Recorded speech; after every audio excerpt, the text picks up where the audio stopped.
Hello दोस्तों, आज हम आप लोग को बीएससी सेकेंड सेमेस्टर का जूलॉजी का एमसीक्यू क्वेश्चन सॉल्व कराने जा रहे हैं। तो चलिए देखते हैं।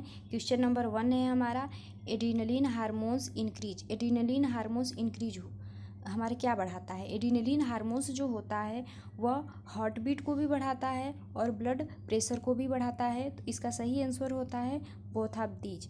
और एड्रीनलिन हार्मोन्स के बारे में देखेंगे तो इसका जो होता है इसे इमरजेंसी हार्मोन्स भी कहा जाता है। ये ग्लूकोज जो होता है ब्लड में, ग्लूकोज का लेवल उसे इंक्रीज कर देता है, और जो हमारा ब्रीदिंग रेट होता है उसे इंक्रीज कर देता है, हमारे हार्ट बीट को इंक्रीज कर देता है, और जो कार्डियक आउटपुट होता है उसे इंक्रीज कर देता है।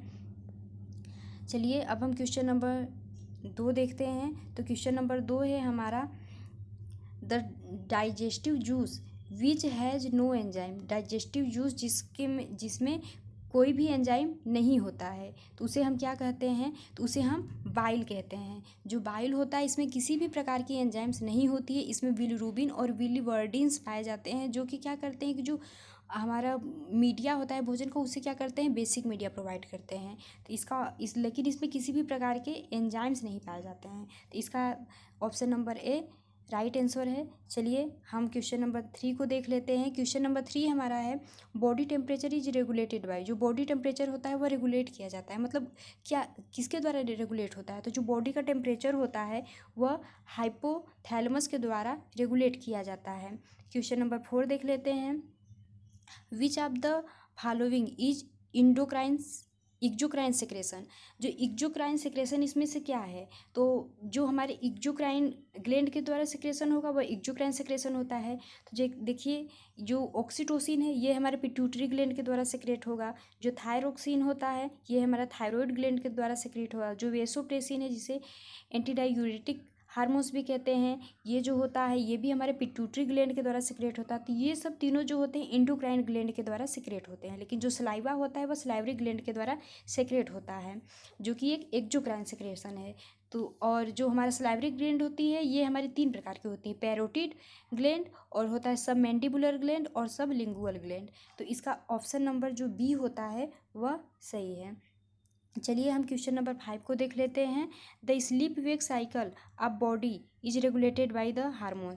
जो सोने जागने की जो क्रिया होती है इसे कौन रेगुलेट करता है कि हम कब सोएंगे और कब जागेंगे? तो देखिए इसका जो ऑप्शन नंबर डी होता है ये सही ऑप्शन है। Option number D is right answer.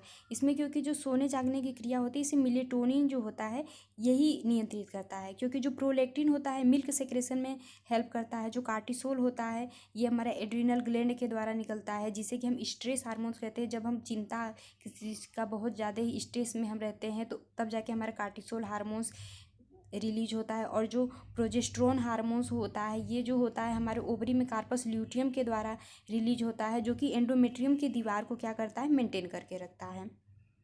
चलिए क्वेश्चन नंबर हम 6 को देख लेते हैं। क्वेश्चन नंबर 6 हमारा है, the action of parathormone in the human body. जो ह्यूमन बॉडी होती है उसमें पैराथार्मोन का एक्शन क्या होता है, मतलब उसका काम क्या होता है? तो जो पैराथार्मोन हार्मोन्स जो होता है यह हमारा थायराइड ग्लैंड में एक पैराथायरॉइड ग्लैंड पाया जाता है, उसके द्वारा हमारा पैराथार्मोन जो हार्मोन्स होता है वह इंक्रीज होता है, उससे रिलीज होता है, और उसे हम कोलिप्स हार्मोन्स भी कहते हैं। और ये क्या करता है कि हमारे जो ब्लड में कैल्शियम का लेवल होता है उसे इंक्रीज करता है। तो इसका सही आंसर होता है ऑप्शन नंबर डी। चलिए हम अगले क्वेश्चन को देखते हैं। क्वेश्चन नंबर 7 को, इज रिस्पॉन्सिबल फाइट और फ्लाइट रिस्पॉन्स। कौन सा हार्मोन से जो रिस्पॉन्सिबल होता है फाइट और फ्लाइट के लिए?